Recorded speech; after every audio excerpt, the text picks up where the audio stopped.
মধুমালতী ডাকে আয়, ফুল ফাগুনে খেলায়। মধুমালতী ডাকে আয়, ফুল ফাগুনে খেলায়। চুটি কামিনী কত কথা, চুটি কামিনী কত কথা, গোপনে বলে ভোলায়। মধুমালতী ডাকে আয়, ফুল ফাগুনে খেলায়। মধুমালতী ডাকে আয়।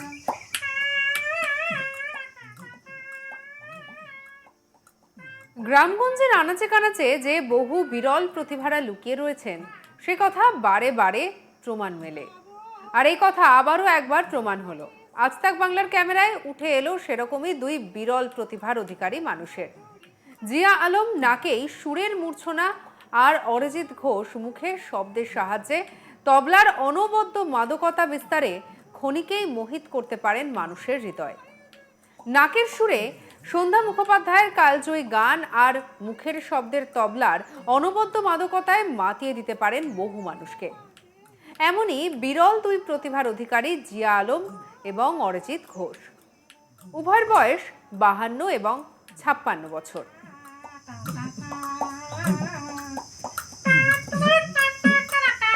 ইন্দাস ব্লকের গোবিন্দপুর গ্রামে সুর লয় তালের মাতোয়ারা এই বিরল প্রতিভা নাকের সুরে সুর তুলেই একটার পর একটা গান পরিবেশন করে যাচ্ছেন।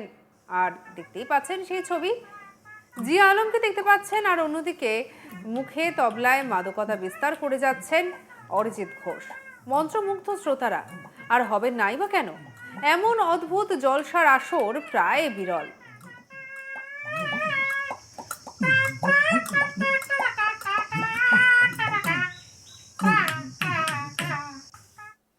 সত্যি সুরের মূর্ছনা আর তবলার মাদকতা ছড়াচ্ছে জিয়া আলম এবং অরিজিৎ ঘোষ। শুনবো অরিজিৎ ঘোষ কি বলছেন। ছোটবেলা থেকেই যখন স্কুলে পড়তাম 7-8 থেকেই বাজাতাম, তারপর এখন বৃদ্ধ বয়স, এখন মানে 5-এর কোঠায় বয়স, ওসব অভ্যাসও নেই। তবে ওই বন্ধুবান্ধবদের সঙ্গে দেখা হয়ে যায় মাঝে মাঝে, দিয়ে ওই একটু রসিকতা করতে করতে এসব হয় আর কি, ভালোই লাগে। তবে এই অভ্যাস যেহেতু নেই, ওই বাজাতে বাজাতে মুখটা ব্যথা হয়ে যাচ্ছিলো। তারপর রেগুলার প্র্যাকটিস থাকলে আরও ভালো হতো। তো এই আর কি, একটু আনন্দ ভাগাভাগি করে নেওয়া। আগামী দিনে কি এই কাজ করবেন? হ্যাঁ, করতেই পারি, না করার কি আছে, এভাবেই তো সময় কাটছে, করলে ভালোই লাগবে। একজনের বক্তব্য তো শুনলাম, অন্যদিকে অপর এক শিল্পী জিয়া আলম কি বলছেন শুনবো। ছোটোবেলা থেকেই অভ্যাস ছিল, এখন অভ্যাসটা নেই। 3 বন্ধু মিলে করতাম। অবিরচন্দ্র মহিলা কণ্ঠে গানটা করতো, তারপর আমি মহিলা কণ্ঠে গানটা ছেড়ে দিলাম।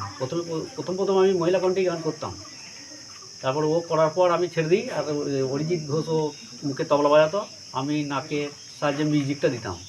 এইভাবে আমাদের অভ্যাস ছিল প্রথমের দিকে, এখন আর অভ্যাস নেই। তবে আজকে রবিবারে ছুটির দিনে একটু মজা করার জন্য এগুলো আমরা করলাম।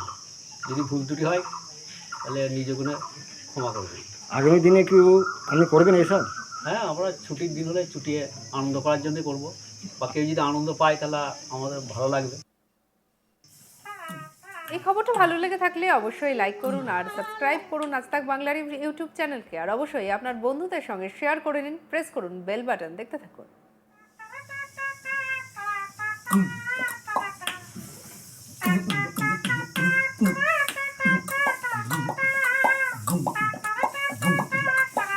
Thank you.